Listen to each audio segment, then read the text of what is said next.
너무 애쓰지 말고 내려놓아라. 내가 볼 때 억지로 일을 꾸미는 자는 반드시 실패하고 억지로 붙잡으려는 자는 반드시 놓친다. 자연은 일을 억지로 꾸미지 아니하고 억지로 붙잡으려 하지 않는다. 그러하기에 반드시 일을 성사시키고 천하 만물을 놓치는 법이 없다. 흙탕물을 깨끗하게 하려고 휘저으면 오히려 더 탁해진다. 그냥 그대로 두면 서서히 절로 맑아진다. Let it be, let it be, let it be. 그냥 그대로 두어라. 그냥 그대로 두어라. 그냥 그대로 두어라. 멀리 보려고 까치발을 들면 제대로 서 있을 수 없고 빨리 가려는 욕심으로 가랑이를 너무 크게 벌리면 제대로 걸을 수 없다. 스스로 드러내는 사람은 박지 않고 스스로 내세우는 사람은 돋보이지 않는다. 스스로 자랑하는 사람은 공로를 인정받지 못하고 스스로 으스대는 사람은 공이 오래 가지 않는다. 도의 입장에서 보면 이런 일은 먹다 남은 밥이나 군더더기 행동으로 모두가 싫어하는 것이다.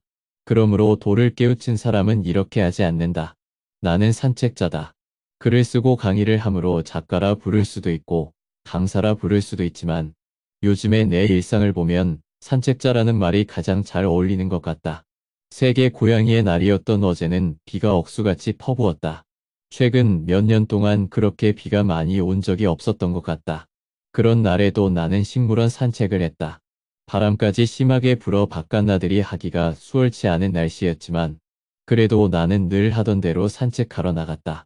오후 5시가 되면 자동으로 내 몸이 반응해서 나를 일으켜 세우기 때문이다.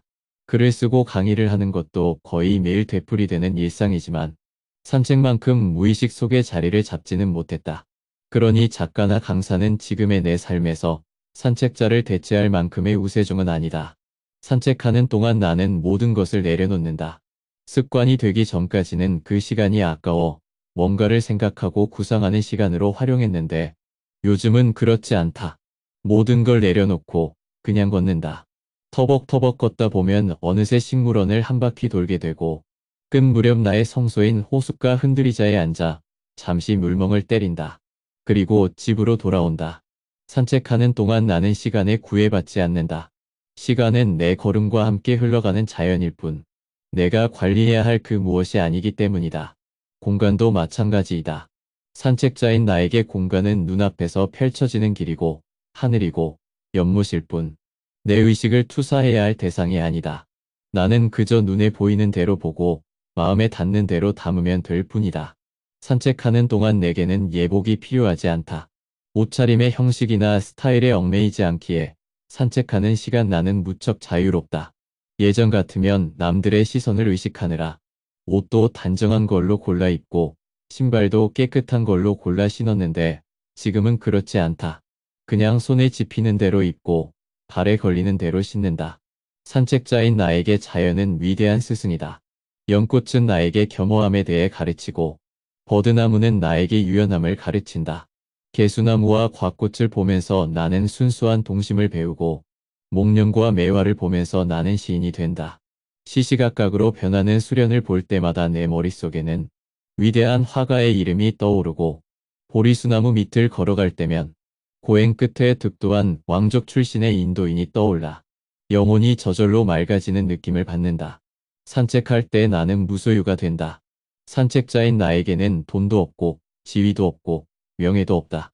지갑을 두고 나오니 걸음이 가볍고 지위나 명예를 추구하지 않으니 마음이 편하다.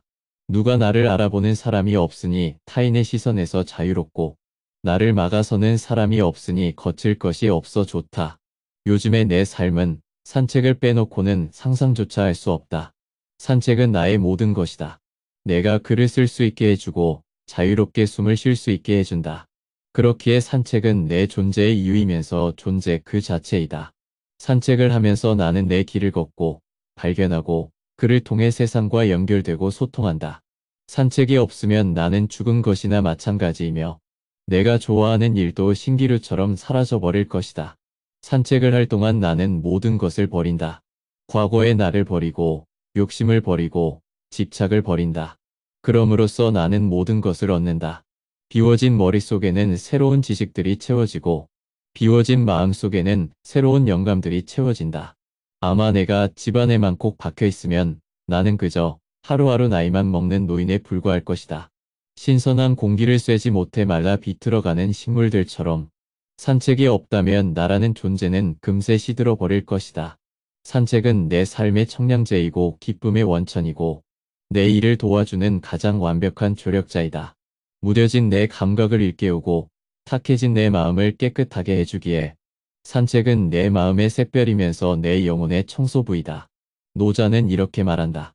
천하를 취하고자 하지만 내가 보건대 필경 성공하지 못한다. 천하는 신령한 그릇이니 함부로 취할 수가 없다. 하고자 하면 실패하고 잡고자 하면 잃는다.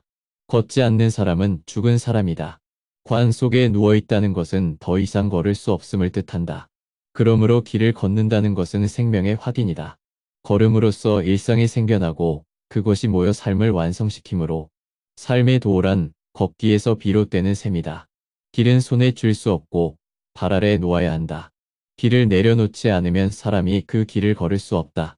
길을 걷는 사람은 마음의 짐도 내려놓아야 한다.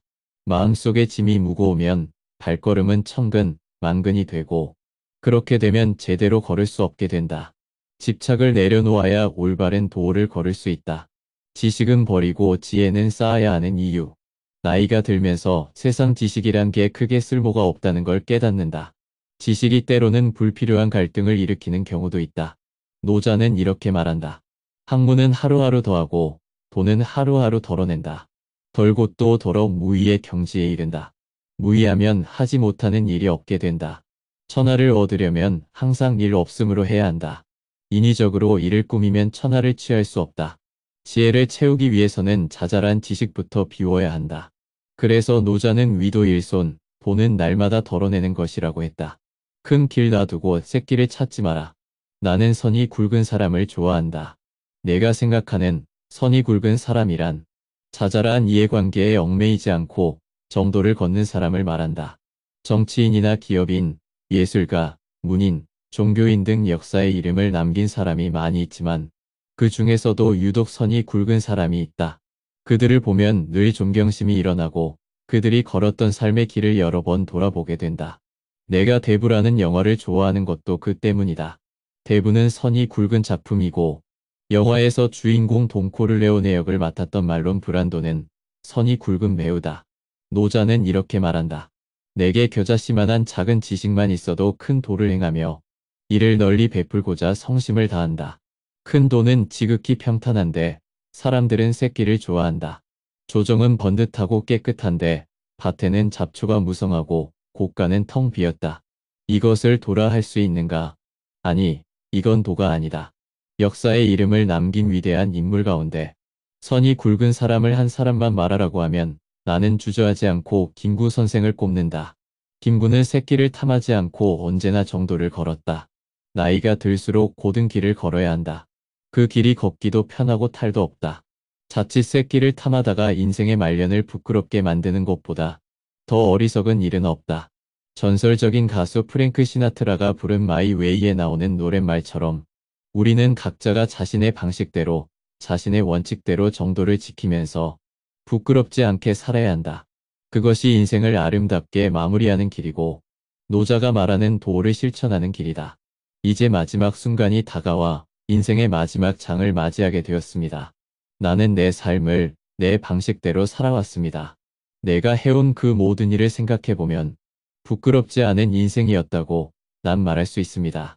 그래요. 난 부끄럽게 살지 않았어요.